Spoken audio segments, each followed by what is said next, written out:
Zneužitie umelej inteligencie môže zabíjať. Deepfake reklama, falošné video s tvárou známeho slovenského urológa oklamalo pacientov. Jeden z nich dokonca zomrel.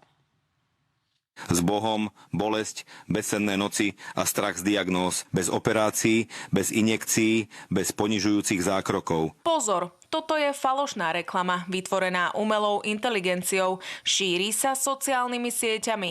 Podvodníci zneužili tvár mediálne známeho urológa. V podvodnom videu mužom odporúča výživové doplnky na uzdravenie prostaty. Výsledkom však bol úplný opak. Pacienti veriac to, že užívajú nejakú liečbu doplnkovú a majú ťažkosti, oddialili vyšetrenie u odborníka a potom prišli s ochorením, ktoré už nebolo liečiteľné. Jeden z jeho pacientov dokonca pre odkladanie vyšetrenia a skutočnej liečby prišiel o život. Mal nádor penisu, zlákol sa, že mal byť liečený, bohužiaľ musí byť odstránené časť penisu a keďže sa zlákol, tak našiel takéto internetové liečenie. Keď sa si, že to je v poriadku. Lekár sa s výrobcom chcel spojiť a pokúsili sme sa o to aj my.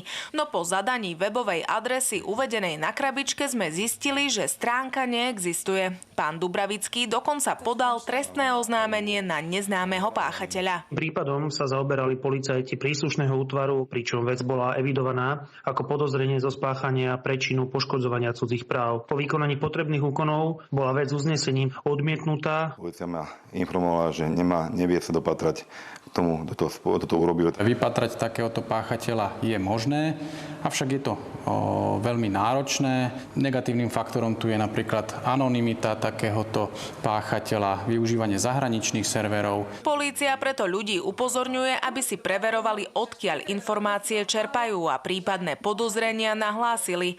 My sme si k podvodnému videu prizvali odborníka na umelú inteligenciu. Ako viem zistiť, že či video, ktoré som našla na sociálnej sieti, je nejakým spôsobom upravené umelou inteligenciou alebo nie? Sa zamerajme na pery. Či ten pohyb pier je taký, ako by mohol byť, či náhodou tie zuby raz nie sú také a onaké.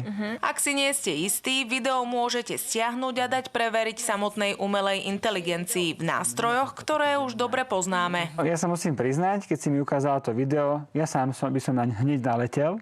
By som odkázal divákom, že to vôbec nie je hanba. AI medzi tým sama vyhodnotila, že video je so 100% istotou generované umelou inteligenciou. Konkrétne ide o deepfake. Scenár je klasický marketingový podvod. Šantal Staruchová, televízia Markíza.